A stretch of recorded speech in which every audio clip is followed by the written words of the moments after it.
Assalamualaikum warahmatullahi wabarakatuh. Saya Salsabila Romadona yang bertugas sebagai moderator hari ini.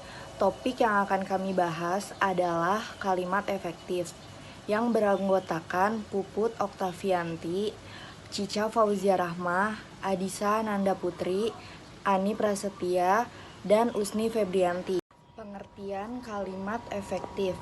Kalimat efektif ialah kalimat yang memiliki kemampuan untuk menimbulkan kembali gagasan-gagasan pada pikiran pendengar atau pembaca, seperti gagasan yang ada pada pikiran pembicara atau penulis. Kalimat dikatakan efektif apabila berhasil menyampaikan pesan, gagasan, perasaan, maupun pemberitahuan sesuai dengan maksud si pembicara atau penulis. Kalimat efektif adalah kalimat yang terdiri atas kata-kata yang mempunyai unsur SPOK atau kalimat yang mempunyai ide atau gagasan pembicara atau penulis. Baik, selanjutnya saya akan menjelaskan ciri-ciri kalimat efektif. Yang pertama yaitu memiliki unsur penting atau pokok minimal unsur SP. Yang kedua, taat terhadap tata aturan ejaan yang berlaku. Yang ketiga, menggunakan diksi yang tepat. Yang kelima, menggunakan kesepadanan antara yang keempat, menggunakan kesepadanan antara struktur bahasa dan jalan pikiran yang logis dan juga sistematis. Yang kelima, menggunakan kesejahteraan berbahasa yang pakai. Yang keenam, melakukan penekanan ide pokok. Yang ketujuh, mengacu pada kehematan penggunaan kata. Yang kedelapan, menggunakan variasi struktur kalimat. Baik, selanjutnya akan dibacakan oleh rekan saya, Cica. Baik, saya akan menjelaskan tentang penggunaan kalimat efektif. Kalimat efektif digunakan pada tulisan ilmiah seperti makalah, skripsi, tesis, disertasi, laporan penelitian, dan sebagainya. Kalimat efektif berbeda dengan kalimat yang dipakai oleh para sastrawan atau wartawan. Baik, selanjutnya akan dibacakan oleh Ani. Selanjutnya di sini ada syarat-syarat kalimat efektif. Yang pertama adalah kesepadanan. Kesepadanan adalah keseimbangan antara gagasan dan struktur bahasa yang digunakan.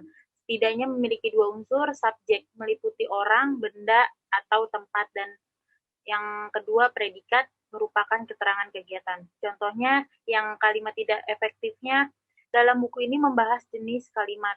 Yang efektifnya buku ini membahas jenis kalimat. Selanjutnya,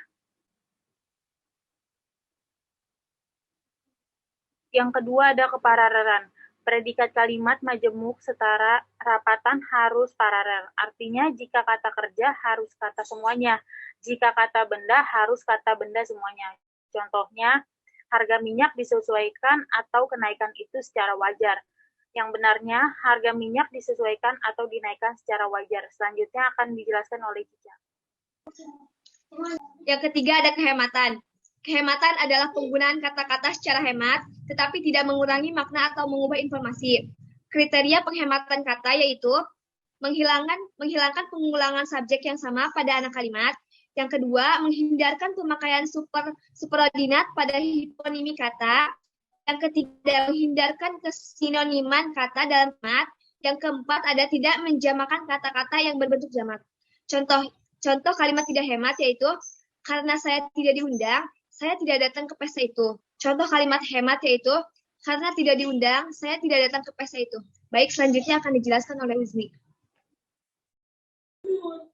Yang keempat, kecermatan. Kecermatan ialah kalimat yang dihasilkan tidak menimbulkan tasvir ganda dan harus tepat diksinya. Prinsip kecermatan berarti cermat dan tepat menggunakan diksi. Agar tercapai kecermatan dan ketepatan diksi harus memperhatikan pernyataan-pernyataan berikut ini. Yang pertama, hindari penanggalan awalan. Yang kedua, hindari peluluhan bunyi C. Yang ketiga, hindari bunyi S atau P atau T dan atau K yang tidak luluh. Yang keempat, hindari pemakaian kata ambigu. Contoh, siswa sekolah yang terkenal itu menjadi juara 1. Tidak efektif karena menimbulkan dua tafsiran. Siswa yang terkenal atau siswa dari sekolah terkenal. Yang efektifnya yaitu siswa sekolah terkenal itu menjadi juara pertama. Selanjutnya akan dibahas oleh Adisa. Baik, selanjutnya ada kelogisan. Kelogisan adalah gagasan atau ide dapat diterima oleh akal. Logis atau tidaknya kalimat dapat dilihat dari maknanya. Yang pertama, kalimat pasif dan aktif harus jelas. Yang kedua, subjek dan keterangan harus jelas. Yang ketiga, pengantar kalimat dan predikat harus jelas. Dan yang terakhir, induk kalimat dan anak kalimat harus jelas. Contohnya yang tidak logis, Tiara menduduki juara pertama lomba pidato. Dan kalimat yang logis, Tiara menjadi juara pertama lomba pidato.